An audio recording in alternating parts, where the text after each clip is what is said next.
Test, trace, isolate and support, FTTIS, जिसको हम अधिकतर ज़ीरो कोविड पॉलिसी के नाम से जानते हैं। वर्ष 2019, कोरोना महामारी की शुरुआत। इस समय दरमियान विश्व के कई देश ने इस पॉलिसी को अपनाया, जिसके तहत कोविड को फैलने से रोकने के लिए contact tracing, mass testing, border quarantine, lockdowns जैसे कई सख्त कदम उठाए गए। कोविड के अत्यल्प केसेस पाए जाने पर भी संपूर्ण विस्तार अथवा शहर में लॉकडाउन की स्थिति को अधिरोपित किया गया। संक्षिप्त में, कोविड के अत्यल्प केसेस भी सामान्य आर्थिक और सामाजिक गतिविधियों को स्थगित करते थे। शुरुआती दौर में महामारी से प्रभावित हर एक देश ने इस पॉलिसी को अपनाया, जो कि एक आवश्यक कदम था।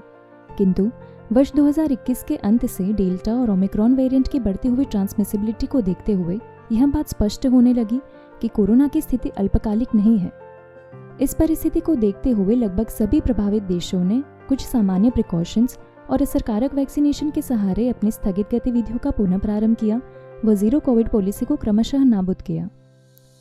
कुछ समय से यह पॉलिसी फिर से सुर्खियों में है। चीन, जो कि अभी तक इस पॉलिसी का अनुसरण कर रहा था, वह स्थानीय लोगों के अति अधिक विरोध के पश्चात इस पॉलिसी को हटा चुका है। किंतु इसी के साथ चीन कोविड महामारी के अभी तक के सबसे खराब दौर से गुजर रहा है। कुछ स्वास्थ्य विशेषज्ञों का अनुमान है कि आने वाले महीनों में चीन में 60% लोग संक्रमित हो सकते हैं व 20 लाख से अधिक लोगों की मृत्यु हो सकती है। इसके साथ America, Japan, south Korea, Brazil में भी कोविड केसेस में बढ़ोतरी देखने मिली है। BA.5.2.17, जिसे हम BF.7 के नाम से जानते हैं, यह कोरोना वायरस एक वेरिएंट ओमिक्रॉन का सब वेरिएंट है। प्रवर्तमान समय में चीन में चल रहे कोरोना संक्रमण में सबसे अधिक केसेस इस वेरिएंट का परिणाम है। BF.7 वेरिएंट का पहला केस चीन के मंगोलिया प्रांत में मिला था। BF.7 वेरिएंट कोरोना वायरस के स्पाइक प्रोटीन में एक खास म्यूटेशन से बना है, जिसका नाम है R346T। एक्सपर्ट के मुताबिक इसी म्यूटेशन की वजह से इस वेरिएंट पर एंटीबॉडी का असर नहीं होता।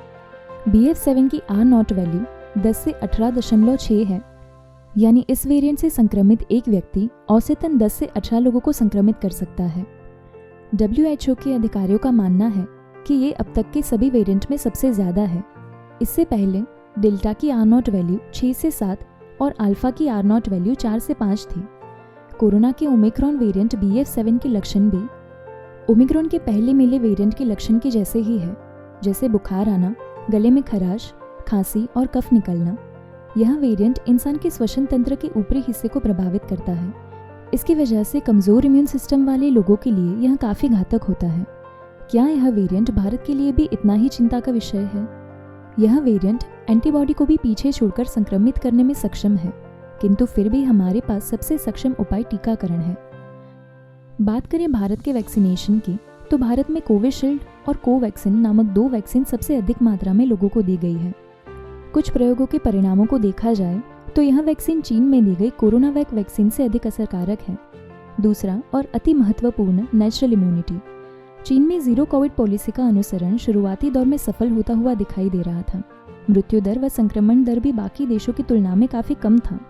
आंकड़ों को देखें तो चीन में कोविड से प्रभावित लोगों की संख्या अभी तक सिर्फ 2 मिलियन थी, जो कि भारत में 45 मिलियन थी।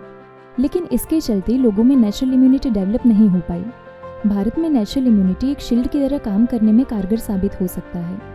यानी कुल मिला के देखें तो भारत के लिए यह परिस्थिति अधिक भयानक नहीं है। दूसरी ओर देखें तो एक चिंता का विषय है कि भारत में बूस्टर डोज की कवरेज इतनी ज़्यादा नहीं है। इन सारे तर्क को देखा जाए तो भारत के लिए संभवतः आगे की परिस्थिति इतनी भयावह नहीं है, किंतु फिर भी यह स्थिति वर्तमान की है।